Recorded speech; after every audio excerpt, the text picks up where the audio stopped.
Olá a todos, nesse vídeo vamos falar sobre o autômatos de pilha. Os autômatos de pilha são semelhantes aos autômatos finitos, porém contam com um componente extra que provê memória, a pilha.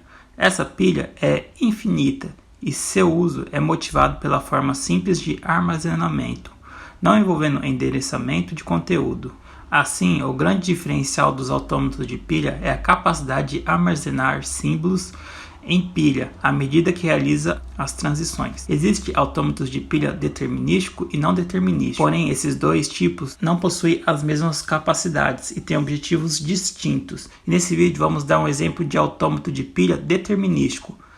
E autômatos de pilha determinísticos, ou APD, reconhecem as linguagens livres de contexto determinísticas. Eles podem ser identificados pela existência de uma única transição válida a cada instante do processamento. E também o determinismo garante a não ambiguidade. Ou seja, no modo bem simples, em uma transição entre um estado para o outro, por exemplo, o estado Q para o estado Q1, existe apenas uma transição válida. Agora vamos para a definição formal de um autômato de pilha, AP.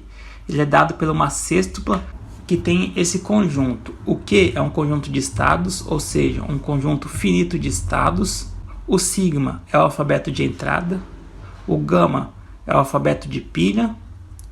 Tem o delta minúsculo, é a função de transição do autômato. Essa função recebe o estado Q, o símbolo da entrada e um símbolo do alfabeto da pilha, incluindo o símbolo vazio, que vai desempilhar e vai para um estado e empilha de novo. Então, resumindo, o estado lê a entrada, desempilha e vai para outro estado e empilha de novo.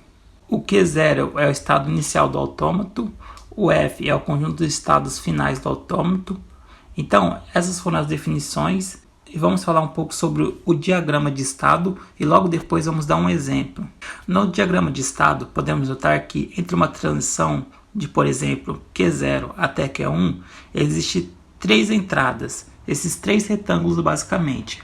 O valor do primeiro retângulo é a entrada a ser processada. O valor da segunda representa o valor atual no topo da pilha. E o último retângulo é o valor final, que vai ser o novo valor a ser colocado no topo da pilha. Então, agora vamos dar um exemplo prático, explicando passo a passo de como fazer esse autômato de pilha determinístico. Então, viemos aqui para o JFlap, e aqui no JFlap tem várias funções, e uma delas é Push Down Automata, ou seja, autômato de pilha. E clicando nele aqui, tem duas opções, de múltiplos caracteres, ou só um caractere, se você vai usar mais de um caractere, AB por exemplo, ou se você vai querer só A ou só B, aí você escolhe. Nesse caso vamos de múltiplos caracteres, basta apertar OK. Vamos fazer um autômato de pilha que represente essa linguagem L igual a A elevado a N e B elevado a N, que é igual a N maior que zero. Então, para representar essa linguagem, vamos usar quatro estados, Q0, Q1, Q2 e Q3, quatro estados, e já vamos marcar o Q3 como estado final, apertando com o botão direito em cima dele e marcando o final, e o Q0 estado inicial, aperta com o botão direito e coloca inicial, que já dá para ver que eles tiveram uma diferença. O inicial tem um triângulozinho na ponta e o estado final tem um círculo dentro dele em volta. E como eu tinha explicado antes, mas vale ressaltar que quando você vai fazer uma transição, apertando essa setinha aqui, ó, Transition Creator, você arrasta com o botão esquerdo até o próximo estado que você quer e ele vai aparecer três retângulozinhos. O valor da primeira caixa representa a entrada a ser processada, o valor da segunda caixa representa o valor atual no topo da pilha e o último retângulozinho representa o novo valor a ser colocado no topo da pilha. Então, aqui no lado direito, vamos colocar uma pilha, uma pilha normal, e conforme formos fazendo passo a passo, a gente vai adicionando os valores nessa pilha. Então, vamos preencher nossa pilha. O primeiro símbolo a ser colocado vai ser o A. Apertando o Tab, você pode ir para o próximo símbolo, e o próximo símbolo vai ser Z, e o próximo vai ser AZ. A e Z é os caracteres padrão que mais se usa para se referir aos elementos, e o Z se refere ao elemento inferior da pilha. Eles são bem utilizados, esses caracteres. Aí dá um Enter para fechar o caminho, a transição. Então essa transição significa o seguinte: se o primeiro símbolo da entrada for A, o primeiro símbolo da pilha é Z e a máquina está no estado Q. Então ela retira o Z e empurra a Z na pilha. Essa transição, portanto, adiciona um A à pilha utilizada. Então, já que explicamos as transições, vamos completar aqui nosso autômato de pilha. Seguimos com o exemplo.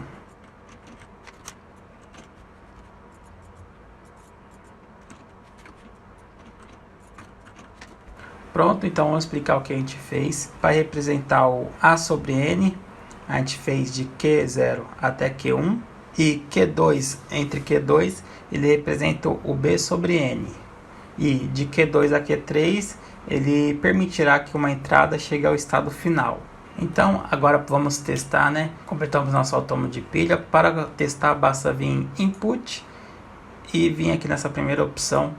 E aqui vai pedir para a gente colocar nossa entrada, nossa palavra de entrada. Nesse caso, vamos colocar A sobre 4 e B sobre 4, que vai ser 4 A's e 4 B's. Então vai ser 1, 2, 3, 4A e 4B. 1, 2, 3, 4. Basta vir OK. E aqui a gente pode colocar se a pilha vai até o final ou se a gente coloca a pilha vazia. Vamos colocar o final. Então podemos dizer que tem duas caixas de texto. Essa primeira caixa de texto é nossa palavra e essa segunda caixa de texto, ela é a nossa pilha. Por ela que vamos ver o funcionamento da nossa pilha. E também vamos colocar aqui do lado o funcionamento da pilha em um formato mais comum de se ver. Mas tanto essa pilha do lado esquerdo quanto essa do lado direito é a mesma coisa. O Z é o marcador do fundo da pilha. Então nossa pilha sempre começa com Z marcando o seu fundo. Se clicando no botão aqui para realizarmos o teste de etapa, vamos ver que nossa pilha vai se enchendo. Apertamos o Step, fizemos o primeiro teste, passamos de Q0 até Q1 e podemos observar que nossa entrada foi A, aqui ó, que a gente marcou como entrada A, então a entrada foi para a pilha, o valor que era atual no topo da pilha era Z. Agora que a gente fez a simulação, o novo valor no topo da pilha é o A. A gente está aqui agora, então o valor que está no topo da pilha é o A, então podemos ver que agora ele está em Q1, e em Q1 ele vai enchendo a pilha até acabar usar. Vai entrando A, ele vai processando A, vai enchendo a pilha até acabar usar. Podemos ver que a gente tem mais 1, 2, 3 A's para ser empilhados. Então ele vai empilhar esses A e depois que empilhar todos os A's, ele vai passar para a próxima etapa, para a próxima transição, para o próximo estado. Então ele vai empilhar A, mais um A e mais um A. Empilhou todos os A's, agora ele vai passar para essa próxima transição aqui, ó. O B vai ser processado agora e o A vai para o topo da pilha. E o lambda aqui, ele tem a função de ser vazio. Então, o lambda aqui vai fazer a função de esvaziar. Ou seja, ele vai começar a esvaziar. A partir daqui, nossa pilha vai se esvaziar. Então, vai esvaziar A, até chegar ao Z. Aí depois que chegar ao Z, ela para de esvaziar. Então, recapitulando, o B vai ser processado agora. O A vai para o topo da pilha e vai esvaziar o A também, que está no topo. Podemos ver que o A esvaziou da nossa pilha. Agora no B ele vai fazer a mesma coisa, só que agora ele vai esvaziar a nossa pilha até acabar os A's. Quando acabar o A, ele volta ao normal e vai deixar só o Z. Todo A que tiver na nossa pilha, ele vai esvaziar. Ele vai esvaziar o primeiro A, o segundo A e o terceiro A. Depois que não tem mais nenhum A para ele esvaziar, ele vai passar para a próxima transição. E nessa transição vai passar de vazio, a entrada vai ser vazio e o Z vai para o topo da pilha. Ou seja, nossa pilha aqui deu certinho a palavra, ela foi concluída com sucesso. Ela é um autômato com pilha determinística e podemos ver as funções dela. Vamos dar uma recapitulada aqui. Essa primeira transição que nós fizemos aqui tem a função de ler nosso A, fazer a entrada do nosso A. Depois que faz a entrada do nosso A, esse daqui empilha nossos A's, empilha todos os A's que tiver, todas as letras A's que tiver na nossa palavra. E essa segunda aqui, ele esvazia nossa pilha, começa a esvaziar, e quando chega em Q2, ele esvazia toda a nossa pilha, até sobrar só o Z. Quando sobra só o Z, ele termina de fazer sua função e deixa só o Z, que era a palavra inicial, né, a letra inicial da nossa pilha. Então é isso, espero que vocês tenham entendido, espero que tenham gostado, e até os próximos vídeos, e é isso.